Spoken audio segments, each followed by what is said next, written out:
Et coucou, tu vas me suivre dans ma petite balade en fin de journée là. Je vais marcher, marcher, tout simplement marcher, ça va me faire du bien. Et je voudrais rebondir sur une vidéo que je viens de faire, je viens de tourner, par rapport au fait que je réfléchis différemment. Je vais me regarder de temps en temps histoire d'être sûre que tu me vois bien parce que vu que je bouge. Mais par rapport au fait que je ne réfléchis plus comme la majeure partie des gens, parce que j'ai développé ma spiritualité, et parce que je pense que quand tu n'es intimement pas aligné avec toi-même là où tu vis, avec les gens qui te côtoient, entre guillemets, euh, je pense que du coup, il faut accepter qu'il faut partir, il faut rebâtir à nouveau, il faut repartir de zéro. Et tu peux pas. Waouh, j'ai un concert d'oiseaux, je sais pas si t'entends. C'est des chaînes qui sont en train de se bagarrer, je crois.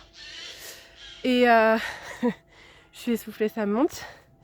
Mais voilà, je pense que j'en suis arrivée à un stade de ma vie où en fait j'ai plus rien à perdre. On m'a tout fait. J'ai eu plusieurs contrôles des services sociaux, chaque fois classé sans suite. J'ai eu des trahisons amicales, familiales, même intrafamiliales de la part de ma fille. J'ai eu des problèmes financiers, j'ai tout eu, j'ai connu les addictions, j'ai connu la rue entre guillemets, même si j'y ai jamais vécu, mais j'ai connu un peu les gens de la rue, les trucs foireux, les trucs complètement toxiques. Et j'ai fait du nord au sud, je suis née au nord, là je finis dans le sud. Et effectivement on a un système avec des aides qui oui, c'est sûr que là-dessus c'est assez rassurant, mais est-ce que ça vaut la peine? Est-ce que ça vaut la peine de rester entouré de gens qui ne sont pas comme moi? Et je parle pas uniquement qu'en termes de spiritualité. Je sais que voilà, je te dis tout le temps que je veux partir en Espagne. Là-bas, les gens sont très croyants et sont pour la plupart catholiques. Moi, personnellement, j'ai été baptisée, mais je ne me vois pas, comment dire, comme étant catholique. Moi, je crois en Dieu, je crois aux apôtres, je crois voilà, à beaucoup de choses qui ont été écrites dans la Bible, dans le Coran. Je crois aussi aux préceptes, aux concepts du bouddhisme, de l'hindouisme, de tout ça. En fait, je ne porte pas d'étiquette. En tout cas, une chose est sûre, c'est que je me sens profondément pas à mon aise ici. Je ressens, alors, je peux pas dire du peuple français, parce que le bien et le mal, d'ailleurs je suis en train de lire un livre de Paolo Coelho à ce sujet. Le bien et le mal, très honnêtement, ça existera toujours, on est bien d'accord. Mais voilà, je pense que on n'est pas obligé de rester là où on est né en fait. Je pense que explorer et trouver un endroit où on se sent bien, c'est profondément important. J'en ai déjà parlé en vidéo, mais, euh, mais voilà, je ne veux pas que notre situation, le fait que je n'ai pas actuellement d'emploi, le fait qu'on soit, parce qu'officiellement c'est le cas, en dessous du seuil de pauvreté, j'ai pas envie qu'on vive comme des pauvres et j'ai pas envie de transmettre ça à mes enfants. Je veux leur montrer que même si effectivement on n'a pas grand chose, même si parfois on est un peu border entre guillemets, on tire un peu sur le budget, etc., c'est pas grave. L'essentiel c'est vraiment de vivre ses rêves. On n'a pas besoin de mille et des cents pour vivre ses rêves, pour se sentir bien, pour être en paix avec soi-même. C'est vrai que j'aime profondément l'endroit où je me trouve, mais de par tout ce qui s'est passé et même de par mon cheminement avant d'arriver ici, mon souhait n'a jamais été de rester ici. J'ai pas forcément un plan défini, mais voilà, ma spiritualité me pousse à croire. C'est comme ici, cet appartement que j'ai trouvé ici, il y avait franchement une chance sur 1 million que je le trouve. Et pourtant, voilà, j'ai entrepris, comme on dit, aide-toi et le ciel t'aidera. J'ai entrepris des démarches et ensuite le grand tout m'a aidé. Moi, c'est ma façon de voir les choses. Pour moi, il n'y a pas de hasard dans la vie. Et voilà, et c'est tout. Je pense que mon fils est pleinement de mon côté. Pour ce qui est de ma fille, je ne sais pas. En tout cas, voilà, je reste la matriarche, la chef de famille. Et du coup voilà, je peux pas, sous prétexte de garder cette espèce de confort, de sécurité, de zone de confort, du coup, moi, me priver de choses qui me font profondément plaisir. C'est vrai que je suis allée plusieurs fois depuis que je suis ici en Espagne, sauf qu'à chaque fois, un aller-retour te coûte la peau des fesses. Que tu y restes 1 mois, 6 mois ou 2 jours, il faut quand même faire l'aller-retour. Ça te coûtera le même montant en termes de diesel. Et même au pire, au plus longtemps tu vas être sur place et au plus tu vas pouvoir réaliser d'économies puisque tu auras ta routine, parce que tu auras ton truc et ton bidule. Donc voilà, donc j'ai décidé que plutôt que de partir comme ça, chaque fois que je me sentais mal, et ben, l'idée c'était de mettre de côté et de pouvoir investir dans un minimum d'équipement, tente de toit, batterie, etc. pour être un minimum autonome et oui, à un moment donné, faire un saut dans le vide. Tout comme mon père biologique l'a fait malheureusement contre son gré et voilà, pas favorablement. C'est un peu de l'humour noir, désolé. Mais, voilà, c'est tout. C'est vrai que je ne m'enrichis pas des conversations que je peux avoir avec les gens qui sont ici, qui, je suis désolée, mais incarnent uniquement les valeurs du patriarcat. Voilà, même les femmes avec qui je parle, on n'est pas du tout.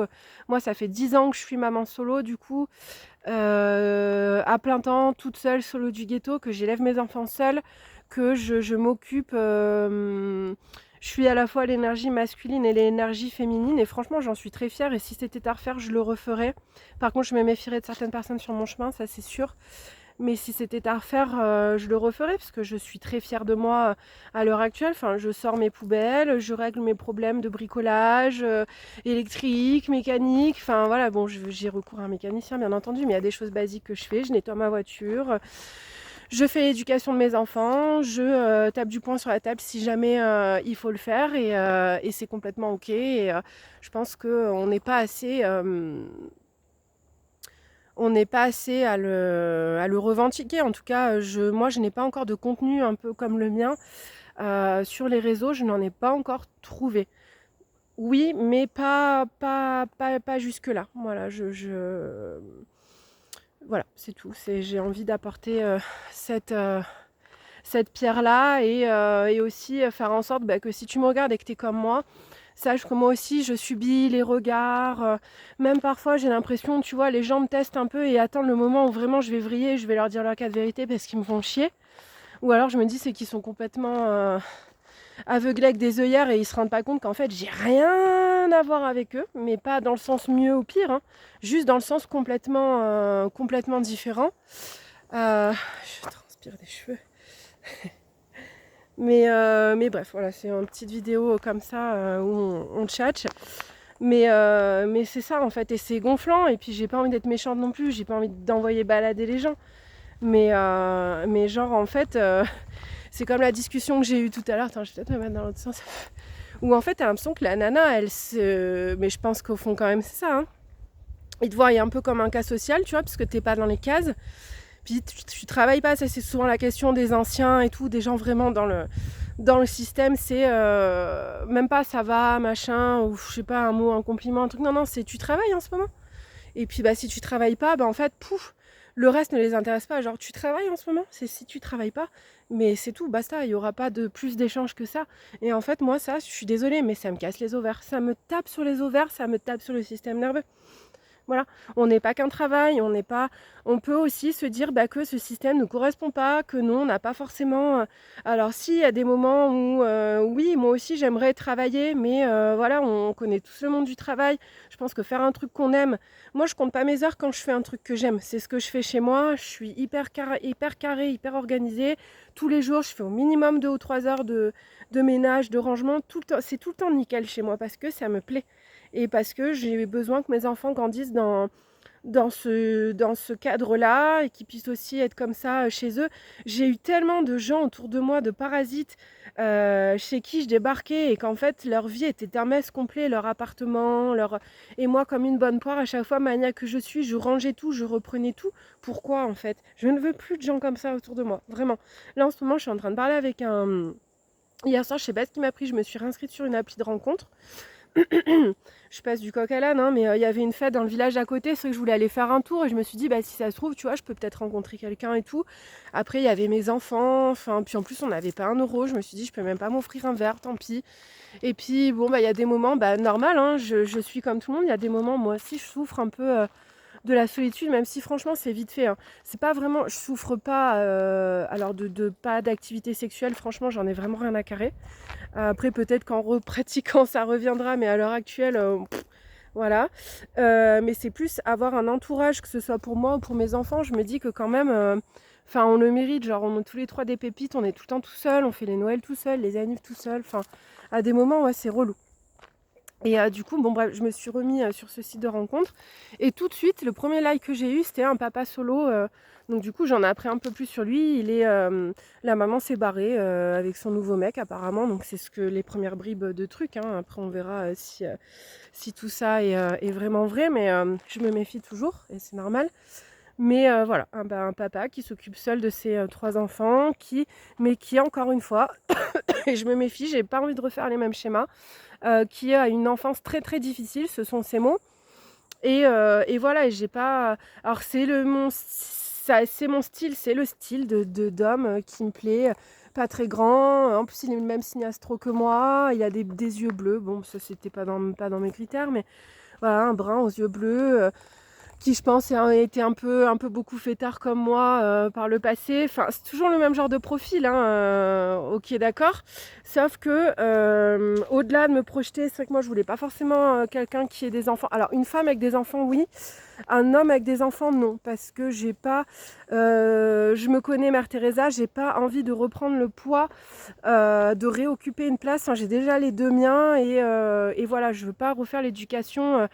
tu peux pas refaire l'éducation d'enfants qu'ils aient 2, 10 ou 15 ans. Enfin voilà, et puis au plus ils sont grands et au plus c'est difficile. Et en fait, je suis tellement fière de l'éducation que j'ai donnée à mes enfants. Même si, bon, c'est jamais parfait.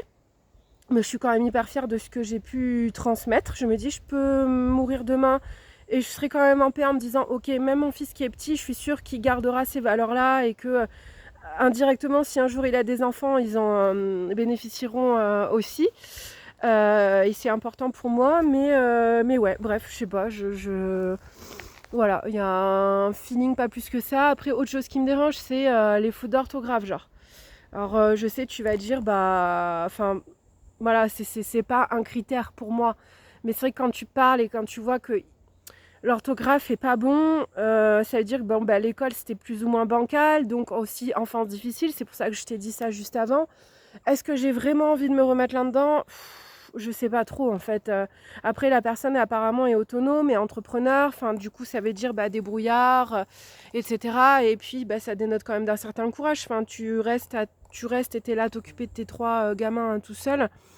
Je lui tirais pas plus mon chapeau que pour moi, hein, mais bon, c'est quand même un point positif.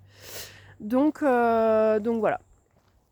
Donc je sais pas quoi en penser. On va continuer à discuter. C'est vrai qu'on n'habite pas si loin que ça. Pourquoi pas. Bon, voilà, c'est qu'à des moments, à force de donner, si d'un autre côté on ne te remplit pas non plus, c'est compliqué quoi.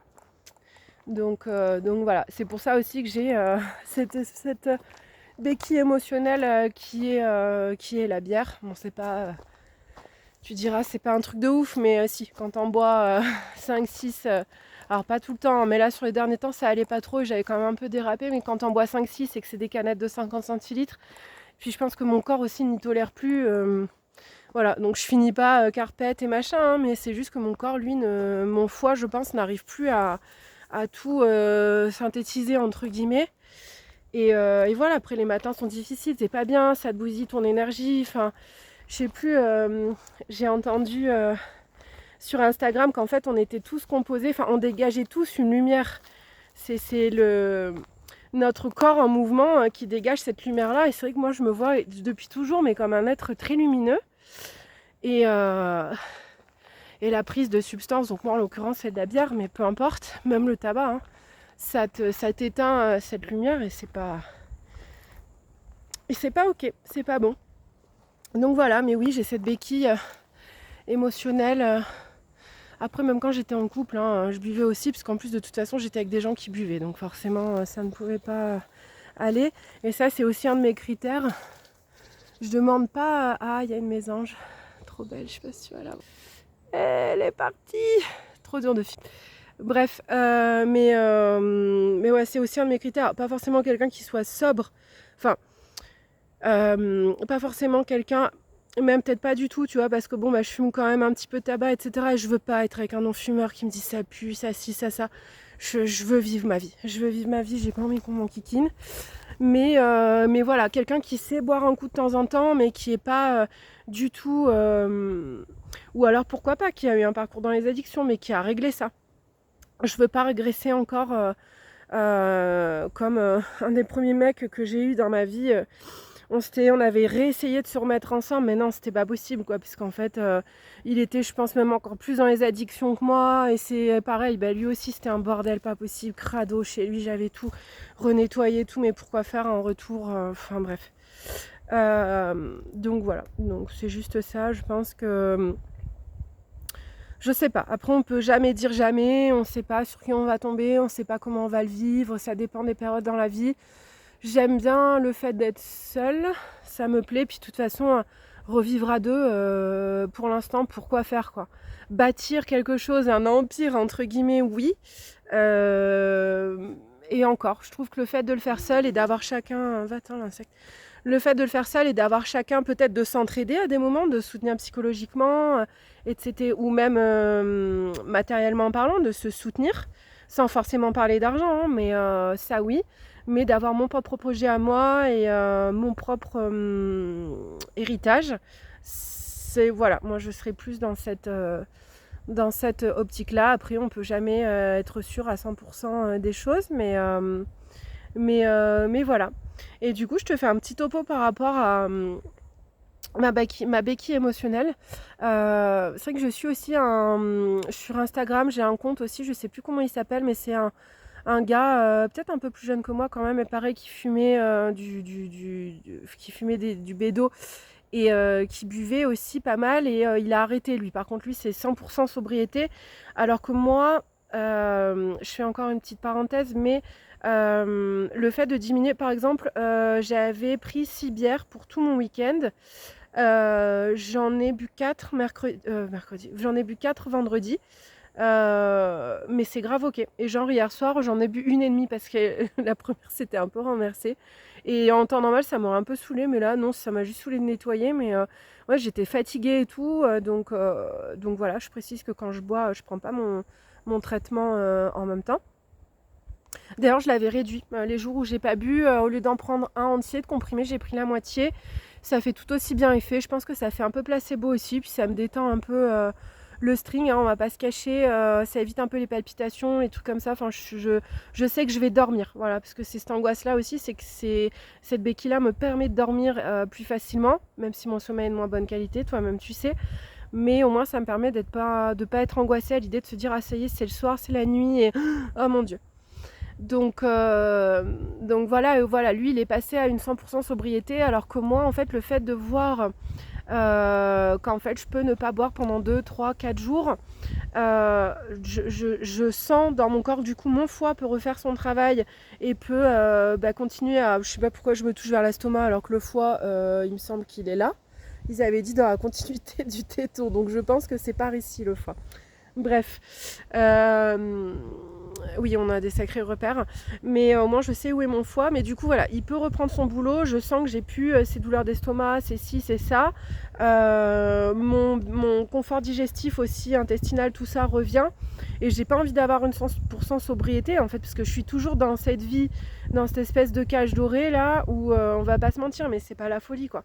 Je me lève tous les matins, j'ai toujours, même en ne buvant pas, cette espèce de pic de cortisol, comme si on m'avait fait une piqûre là, comme dans le film Pulp Fiction. Là. J'ai l'impression d'être Mia dans Pulp Fiction qui a fait une overdose et à qui on fait la piqûre et elle revient comme ça, alors qu'en fait elle voulait juste un truc, c'était crever, être tranquille. Mais moi c'est un peu ça quoi. Du coup je suis dans mon sommeil, dans mes cauchemars, dans mes cauchemars, enfin des trucs qui... Je suis obligée de me rendormir, mais je suis même pas dans un truc où je suis bien en fait. C'est trop bizarre mon sommeil. Mais j'ai remarqué que du coup c'était pas forcément l'alcool, hein, c'est juste le stress du quotidien. C'est ce que je disais à la personne que j'ai rencontrée là sur le site, que du coup en fait j'ai cette angoisse du matin, hein, mais je crois que ça a toujours été, hein. parce que j'ai cette angoisse de système capitaliste où il faut produire plus, toujours faire plus, faut être lever le plus tôt possible, coucher le plus tôt possible, limite n'avoir aucun divertissement, aucun truc. Désolée, mais tu peux dire, je reprends la personne qui avait commenté ma première vidéo YouTube, encore un cassos qui profite des aides de l'État. Bah franchement, si je dois être un cassos qui profite de l'État, bah écoute, tu sais quoi, grand bien m'en fasse. Voilà. Au moins, je profite quand même de ma vie, je vois grandir mes enfants et je profite pas tant que ça finalement, parce que t'occuper d'une maison, t'occuper tes gamins, quand t'as pas de moyens financiers, quand t'as des dettes, etc., c'est pas une partie de plaisir. Franchement, ceux qui travaillent, je pense qu'ils sont bien contents aussi de fuir leur chez eux et de pas avoir le nez tout le temps dans les problèmes, dans les trucs, dans les ci, dans les ça. Je pense que vous avez aucune idée de ce que je vis au quotidien et de ce qu'on peut vivre quand on est tout seul, homme ou femme inclus. Je fais pas de discrimination à ce niveau-là, mais voilà, je me rappelle de mon ancien voisin qui m'avait dit oui, mais il y en a qui travaillent. Mais trou de balle, en fait, je suis toute seule avec 2 gamins. Je suis restée sans voiture pendant presque 7 ans. Je sais pas si vous vous imaginez, parce que je m'étais fait enfler par un garage et que j'étais en procès.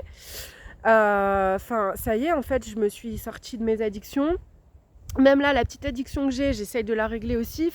Je chôme pas en fait. Je transmets de belles valeurs à mes enfants. J'essaie de faire en sorte que ce soit de bons êtres humains pour la communauté et pour les autres, pour leurs futures femmes, maris, enfants, peu importe, amis. Je suis désolée, mais c'est un rôle à part entière.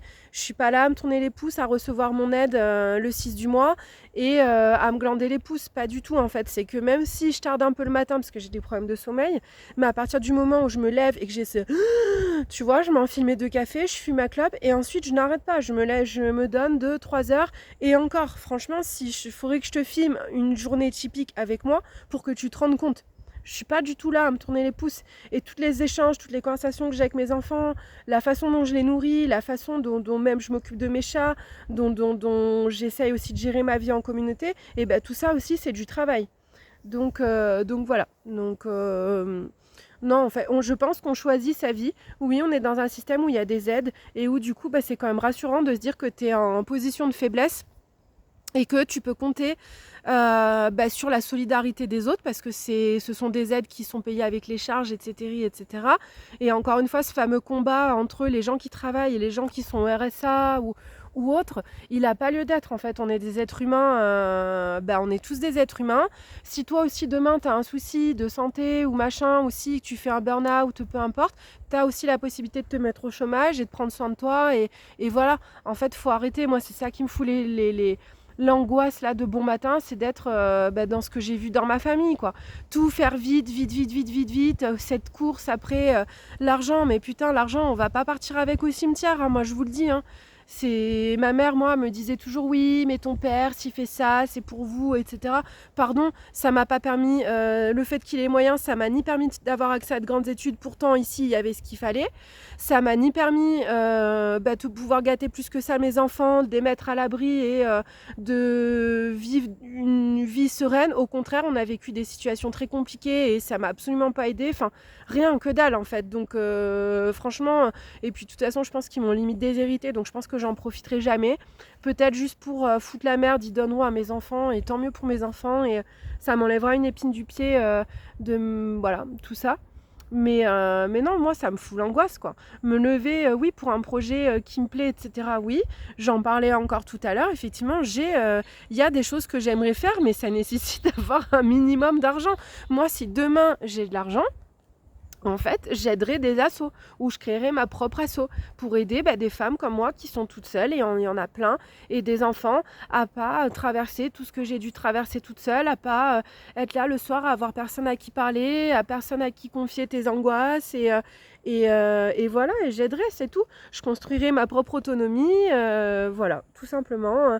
Toutes ces années, j'ai appris énormément de choses. Effectivement, j'ai pas travaillé, mais j'ai appris la vie en autonomie. J'ai appris qu'il y avait autre chose que ce système capitaliste de merde.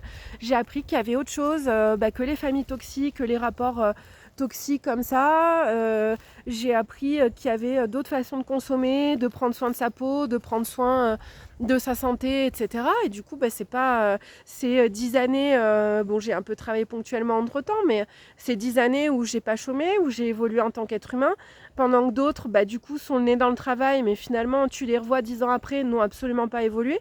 Éthiquement parlant, voilà, il n'y a pas...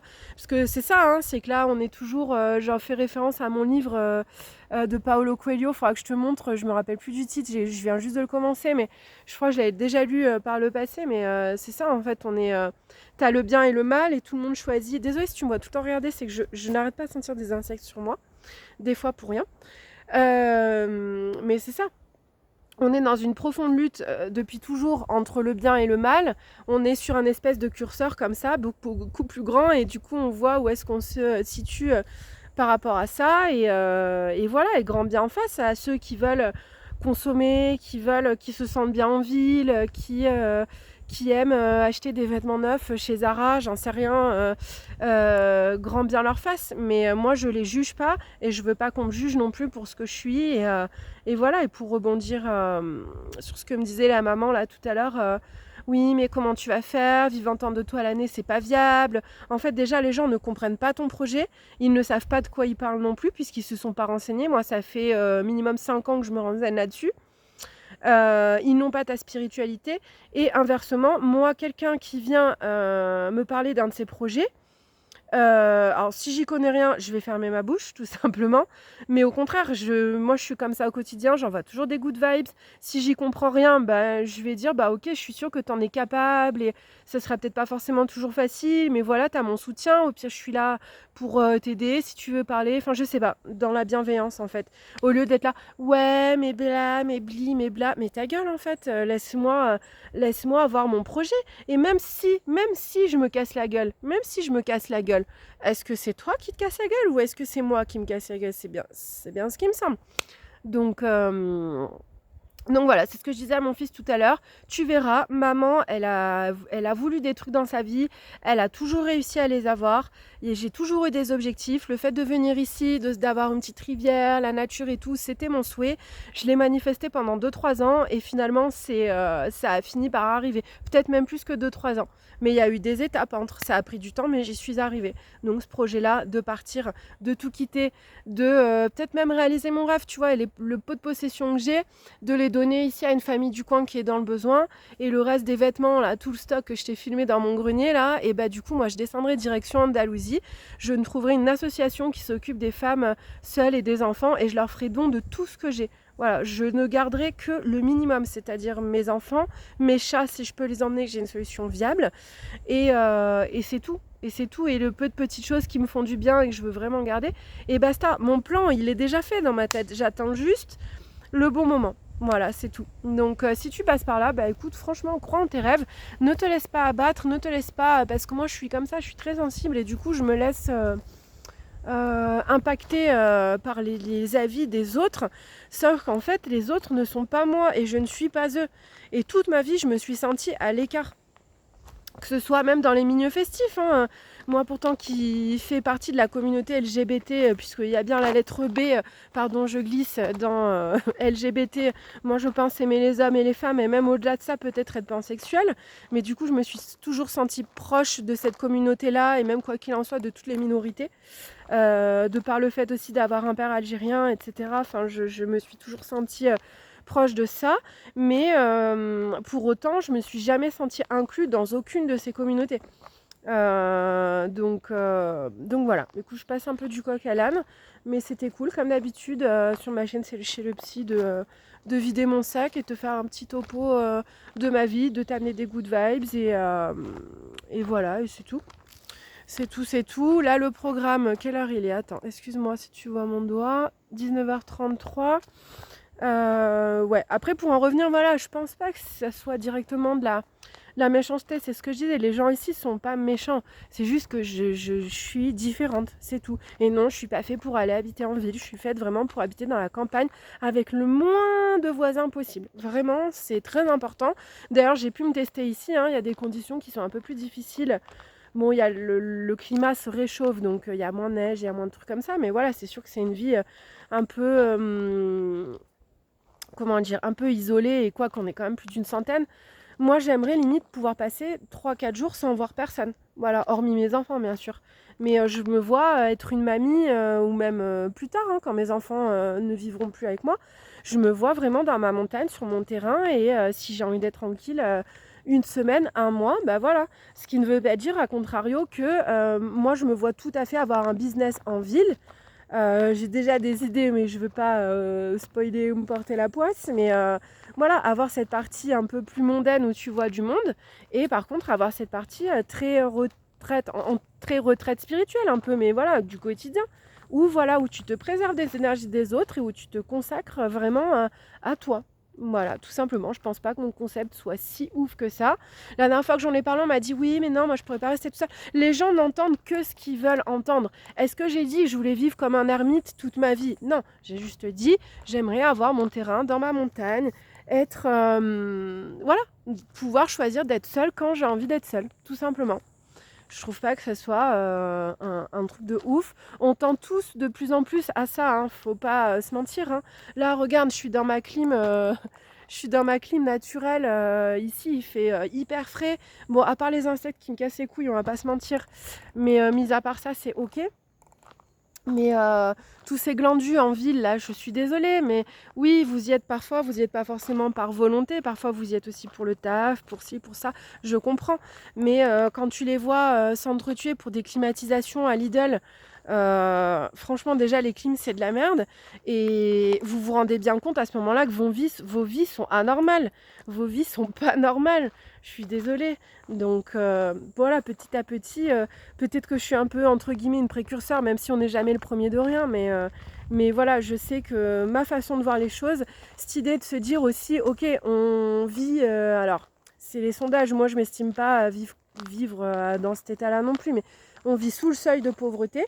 Je veux pas que mes enfants grandissent en se disant on est pauvre, même si je leur dis actuellement, effectivement, avec l'argent qu'on a tous les mois, on est considérés comme des gens pauvres. Mais je ne veux pas que ça nous empêche, par exemple, d'avoir ma voiture, parce que les gens, ça aussi, ça les fait chier. Ah, elle a une belle voiture. Ma voiture m'a pas coûté non plus des milliers et des cents, hein. Je l'ai acheté à un moment donné où j'avais des sous, où j'avais un petit peu de sous. Et je l'ai acheté, je me suis dit, ok, c'est un 4x4, moi j'aime voyager, elle remplit les critères, puis il n'y en avait pas non plus 300 000 à côté de chez moi. Et puis merde, j'ai pas à me justifier. Alors oui, il faut l'assumer derrière, parce que le moindre truc, déjà quand t'as une Twingo c'est cher, mais le moindre truc, quand t'as ça, effectivement, ça te coûte un. Donc faut anticiper. Ou pas d'ailleurs. Mais ça c'est pareil. Un ancien de mon village qui me dit, mais toi, il te faudrait une petite voiture. Et je lui dis, mais pourquoi en fait, nous, il me dit, oui, mais tu bouges pas tant que ça et tout. Je lui dis, bah forcément, parce que je me suis mis dans la merde en venant ici. J'avais jamais été endettée. J'avais jamais fait de crédit de ma vie. Là, j'ai fait un petit crédit renouvelable pour me remeubler, pour faire bien. Je me suis mis dans la merde. J'ai sorti de l'argent que je n'avais même pas. Et en plus à ça, se sont ajoutées mes galères de voiture qui m'ont coûté je ne sais combien. Donc forcément, oui, on part de moins en moins. Mais à un moment donné, on partira tout court. Et je serais bien content d'avoir mon véhicule. Mais voilà, les gens se permettent de donner un avis essayent de te rabaisser à la médiocrité, en fait. C'est comme le monsieur la dernière fois au Resto du Cœur qui m'a vu arriver avec ma voiture. J'ai senti qu'il l'avait là. Mais il sait pas tout ce que j'ai fait pour garder ma voiture, comment je me suis endettée. Parce que quand tu vas au Resto du Cœur, tu vas pas comme ça, youhou. D'ailleurs, qui a envie d'aller à une distribution des Restos du Cœur? Franchement, c'est quand même au début un petit peu humiliant, on va pas se le cacher, même si maintenant je le vis très bien. Mais puis l'opinion des autres, je m'en fous. Mais tu remplis un dossier, tu montres tes charges, tes machins, enfin, t'amènes des justificatifs. T'es pas là en mode, voilà. Là, à l'heure actuelle, bon, j'ai un peu craqué mon ce mois-ci. J'ai dit, de toute façon, foutu pour foutu, j'en ai marre d'être toujours dans le rouge. J'ai fait des achats dont on avait besoin qui étaient importants, mais là, je suis à moins 600 à la banque. Oui, oui. J'ai eu 3 chèques qui ont été rejetés, des petits montants, hein, mais c'est tombé, ça s'est mal goupillé. Donc du coup, pour l'instant, interdit bancaire tant que j'ai pas remboursé mes chèques. Et ma banque me fait revoir une gamme en dessous ma formule de compte. Donc je repasse sur une carte avec contrôle de solde. Bon, voilà, c'est pas plus mal. De toute façon, j'ai un dossier de surendettement qui va pas tarder à être fait. Et voilà, et c'est pour toutes ces raisons-là, en fait. Parce qu'au final, oui, tu as des aides, mais à côté de ça, tu as des charges, tu as des impératifs, des trucs, des ci, des ça. Puis finalement, en fait, tu survis tout le temps. Et en fait, ça fait 37 ans que je survis et je me sens enfin assez forte pour, entre guillemets, voler de mes propres ailes. Alors, pas partir comme ça, c'est pas du tout partir sur un coup de tête. C'est réfléchi, c'est... Mais genre partir pour voyager, pour voir autre chose, pour que mes enfants ensuite puissent vivre d'autres choses que juste leur mère qui se fait constamment attaquer pour ce qu'elle est parce que je dis ouvertement, je peux parler ouvertement de mon orientation sexuelle à qui veut bien l'entendre, etc. Je pense que c'est aussi d'ailleurs pour ça que ces gens-là dernièrement m'ont attaqué parce que ça leur a pas plu que je leur dise parce qu'ils sont profondément racistes et homophobes. Le fait d'imaginer que j'ai pu être avec un arabe, que je sois moitié arabe, qu'en plus je sois bisexuelle, pansexuelle, on ne sait pas trop, mais voilà, je pense que ça profondément, ils supportent pas. Donc voilà, écoute, je blablate, hein, franchement, si tu me suis, bien joué, mais tu vois, j'ai des choses à dire. Mais en tout cas, voilà, je suis contente, tu vois, ma fille est revenue. Je sens quand même qu'elle a vraiment... Parce qu'hier, je me suis un peu fâchée, d'ailleurs, contre elle, parce que je parlais avec une ancienne de mon village, qui est un peu chiante des fois, mais bon, c'est une ancienne, on peut pas lui en vouloir. Mais et en fait, on était dans ma voiture et ma fille à côté passager, elle tirait la gueule. Genre une tête de chien battu, de trucs. Et franchement, ça m'a agacée parce que... Enfin voilà, on expliquait qu'elle revenait plus tôt parce qu'elle avait voulu rentrer. Enfin, j'aurais aimé juste voilà, qu'elle fasse une phrase ou deux pour expliquer voilà, qu'elle s'ennuyait de nous, qu'elle avait voulu rentrer. Enfin, j'en sais rien. Après, c'est une préado, hein, donc on va pas trop lui en demander non plus. Mais je me suis un peu fâchée en lui disant, mais en fait, est-ce que tu te rends compte que de par ton attitude, qu'est-ce que vont penser les gens d'un enfant qui est comme ça, qui, j'arrive même pas à imiter sa tête, désolée, mais genre qui est en mode là, sans expression, vraiment au bout du rouleau, alors qu'en fait le gosse il a tout, il vit sa best life. Et je lui dis, mais tu crois qu'ils pensent quoi les gens? Je lui dis, d'un côté c'est aussi mon honneur que t'entaches comme ça, et tu donnes de la confiture au cochon en faisant ça. Parce qu'il y en a, ils attendent que ça. De dire, ah, bah tu vois. Et je lui dis, tu t'as pas envie de montrer que tu es contente d'être avec nous, que tu nous aimes, que tu es contente d'être dans ta famille, etc. Et de me montrer de la considération, en fait, parce que ça fait des années que c'est ça, qu'elle me salit, qu'elle me... Et bref, et je me suis fâchée. Je lui ai dit, tu sais, j'en ai trop bavé toutes ces années-là. Moi, c'est terminé. Il n'y aura pas de retour. Il n'y aura pas d'autre chance. En tout cas, c'est ce qu'on lui a fait comprendre avec la famille d'accueil. C'est que là, cette fois-ci, son placement à ma demande, il s'est bien passé. On est quand même tombé sur Marie et Joseph. Donc moi qui suis très croyante, fallait quand même le faire. Et honnêtement, oui, c'était des gens très très gentils et ils en ont vraiment bien pris soin. Mais comme on lui a dit avec Marie, on lui a dit, tu sais, tu retomberas pas forcément sur une famille comme nous. Et ça peut moins bien se passer aussi. Pas forcément, mais ça peut moins bien se passer. Et voilà, j'ai un peu levé le ton, quoi, parce que quand je lui ai dit, en fait, ça suffit, je veux dire, si t'es heureuse, montre-le. Je te demande pas de faire tout un cinéma, mais au moins juste un sourire. Même quand on va au magasin, je sais pas, la caissière, tu lui dis bonjour, tu lui fais un sourire. Arrête de faire cette tête d'enterrement, c'est insupportable. C'est insupportable et ça nous nuit, et ça attire justement tous ces gens toxiques qui veulent nous faire chier, quoi. Et je suis contente parce que, bon, sur le coup, voilà, elle boudait un peu. Mais en temps normal, ce qui aurait pu durer très longtemps, et voilà, j'ai vu que tout de suite, voilà, elle faisait des efforts, elle revenait vers moi, souriante, elle faisait des blagues, etc. Et franchement, je touche du bois, mais j'ai l'impression qu'avec ma fille, ça y est, on arrive enfin à communiquer. J'ai l'impression qu'elle a enfin compris. Bon, voilà. Donc, effectivement, elle veut plus aller au psy pour l'instant, mais en tout cas, on est en bonne voie. Puis, de toute façon, je la tiens un peu. Je la tiens un peu. Je l'amène un peu. À la baguette entre guillemets, mais pour rigoler, hein, ça, je me suis fait encore piquer avec les Sims, parce que du coup je lui prête mon ordi maintenant. Je sais que moi j'avais toujours une passion Sims depuis petite, depuis je sais pas, j'avais à peu près le même âge qu'elle quand j'ai commencé à y jouer, et j'étais sûre qu'elle adorerait, et si je la laissais faire, elle y passerait des heures et des heures comme moi aussi, hein. Je fais des nuits blanches et tout à jouer à ça, mais je la tiens un peu par ça, en mode ok, tu vois, on veut faire une activité, bah tu fais. Tu boudes pas, ou alors tu peux dire que ça te saoule, mais on le fait quand même, on fait des trucs en famille, on va pas rester tout le temps enfermé à la maison. C'est ce que je dis aussi à mon fils. vous m'aidez. Donc mon fils, bon, il a 7 ans et c'est vrai que même si je lui demande un peu de nettoyer les couverts, tout ça, c'est pas très bien fait. Donc bon, mais je lui fais faire quand même des choses et elle est en étant un peu plus grande aussi. Et c'est normal aussi qu'il m'aide un peu et qu'il me soulage. Et par contre, voilà, en contrepartie, je te laisse du temps d'écran. En contrôlant, bien sûr, il ne faut pas non plus que ça dure des heures et des milliers et des cents, mais voilà.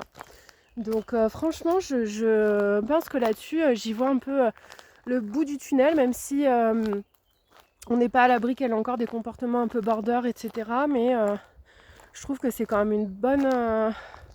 je trouve que c'est quand même une belle victoire. Voilà, donc à tous ces gens qui ont essayé de me nuire, bah désolé les gars, ça n'a pas marché. Hein. Et le pire, c'est que je préviens les gens que je rencontre. Je leur dis, vous savez, il y a plein de gens qui ont essayé de me faire, qui ont essayé de me la mettre. J'ai eu des trahisons, mais multiples, etc., etc. Mais par contre, il y a un truc. C'est que moi, bon, il y a une fois, j'ai voulu faire justice moi-même. C'est pas très joli. J'en parlerai peut-être un jour en vidéo. Je ferai un short là-dessus, mais c'est pas joli à pas reproduire. Mais je ne fais pas justice moi-même. C'est pour ça que ces gens-là, je les croise et franchement, je les ignore parce que... Mais tôt ou tard, la justice divine, le karma, ce que vous voulez, le retour du boomerang, tôt ou tard, ça arrivera. Tous ceux qui m'ont fait, vous avez même pas imaginé, vous pouvez même pas imaginer tout ce qu'on m'a fait. Faudrait vraiment que je fasse un florilège, une compilation de toutes les mésaventures que j'ai eues, des choses très très graves. Mais je le ferai peut-être quand je me raserai les cheveux du coup. Mais ils ont tous pris cher derrière. Ça a pris parfois 1 an, 2 ans, 3 ans, 4 ans. De toute façon, leur vie était déjà médiocre. Parce que franchement, pour venir me faire du mal à moi, c'est qu'il faut vraiment être dans une vie médiocre où t'es pas bien dans ta peau, où t'es jaloux, où t'as déjà un pied en enfer avec le shaitan. T'y es déjà. Parce que vraiment, pour m'embêter, il en faut vraiment quoi. Moi, je demande mon reste à personne. Enfin, voilà, je suis dans mon monde avec ma petite famille. Et comme je te disais, je suis plutôt une fée, je suis pas l'inverse. Donc voilà, donc tôt ou tard, de toute façon, la justice divine interviendra. Bref, le temps. Putain, quand je te dis que je déteste les insectes, sérieux. Un temps qui était en train de me piquer. Voilà, donc je vais finir. J'étais censée faire 4 tours. Du coup, comme j'ai un peu crapahuté là-bas, on va dire que ça fait 4 tours. Je vais rentrer faire à manger. Qu'est-ce qu'on avait dit qu'on allait faire? Ah merde, j'ai oublié. Mais c'est trop cool, hein. Franchement, j'ai un immense champ en face de chez moi. Je pense que tu l'as déjà vu. Et c'est quand même assez grand, hein. Mine de rien, ça monte un peu, ça descend. Enfin, pour reprendre la marche et une activité, c'est pas mal du tout. Là, t'as un autre sentier. Là, on est déjà monté, on l'a déjà fait. Allez, casse-toi le temps! Voilà, pardon. J'ai vraiment une phobie des insectes. Très, très sérieusement, très sincèrement. Je pense que c'est bon, j'ai fait la peau. Mais ouais. Qu'est-ce que je voulais faire? Si on avait dit qu'on ferait des crêpes pour le dessert, mais ça, c'est ma fille qui les fait. Non, il me suit, il me pique. Bon, on va accélérer un petit peu. Et qu'est-ce que j'avais dit que j'allais faire? Tout. Bah écoute, je ne sais plus. Ah si, on attend, j'avais mis des sardines et du maquereau. Ah, il y a encore un, j'ai des chênes trop mignons. Sardines, maquereau. Ah, et pommes de terre sautées. Voilà, c'est ça. Voilà, donc écoute, je m'en vais retourner à mes fourneaux, voir mes oiseaux qui sont certainement en train de jouer avec leur game box. Mais bon, voilà, comme ça, on a la paix. Ah merde, attends, je vais voir. J'adore ces oiseaux. Mais par contre, c'est des vraies saletés en fait. Enfin, c'est des vraies saletés. Pardon, je devrais pas dire ça. Tu les verras pas, ils sont trop loin. Mais j'en ai croisé 2 l'autre jour. Ils étaient en train de se bagarrer. Si tu sais pas, j'ai des chênes, ils ont des plumes bleues. Ils sont vraiment magnifiques. Je sais pas si tu vois, il y en a un qui vient de voler en face. Hop. Je trouve ce temps qui me poursuit. Sérieux, frère, il n'y avait pas quelqu'un d'autre là? Bon, non, tu les verras pas. Mais je les adore, mais j'ai un peu de chanter. Après, c'est la nature, c'est comme ça. Hein. Mais j'en ai croisé l'autre jour 2. Et en fait, il y en avait un qui avait une proie et l'autre essayait de lui piquer. Donc en fait, c'est des opportunistes, ces animaux. Je ne sais pas si ils les tuent eux-mêmes ou s'ils l'ont trouvé, j'en sais rien. En tout cas, ils essayaient de se le piquer. Et du coup, comme ils m'ont vu, l'autre il a eu peur, il a jeté sa proie et en fait c'était un oiseau. Et il lui avait carrément quasiment guillotiné la tête, quoi. Donc bon, sympathique, mais c'est la nature, que veux-tu? Bon, je vais te laisser, je vais essayer de voir un peu si j'arrive à buter ce tank qui est en train de me faire absolument hyper mal. Et voilà, écoute, si tu m'as écouté jusque-là, je te remercie. J'essaierai de couper certains passages peut-être qui peuvent être intéressants et de les publier sur Instagram. Du coup, je te rappelle, mes réseaux, c'est vrai qu'il n'y en a aucun qui a le même nom, mais pour l'instant, je ne sais pas comment... je ne sais pas si centraliser et avoir un seul nom et changer ou en garder un de ceux que j'ai actuellement. En tout cas, voilà, donc ma chaîne YouTube c'est Laurine RBH, Laur2en RBH. RBH c'est par rapport au nom de famille de mon père biologique. Et ensuite, c'est vrai que j'ai deux chaînes. Il y en a une qui est plutôt bienveillante et où du coup je partage du contenu plutôt chill et on va dire pas politique, hein, mais voilà, t'as compris. Il y a un contenu un peu plus léger, un autre un petit peu plus... comment peut-on dire? Un peu plus profond. Donc voilà, donc LM777 et Famela 777. Pourquoi 777? Parce que c'est un nombre qui me parle beaucoup. Et Famela, c'est aussi le nom de la micro-entreprise que j'ai créée il y a 3 ans et que j'aimerais remettre sur les rails incessamment sous peu. Voilà, je te laisse avec ce magnifique paysage. Franchement, c'est... bon, toi, tu verras pas bien, mais c'est quand même magnifique. Et puis, on est tellement à la fraîche en forêt. Franchement, c'est cette clim naturelle. Il n'y a rien de mieux. Voilà, je te remercie de m'avoir écouté jusque-là. Je te fais des gros bisous. Une bonne continuation à toi. Ciao.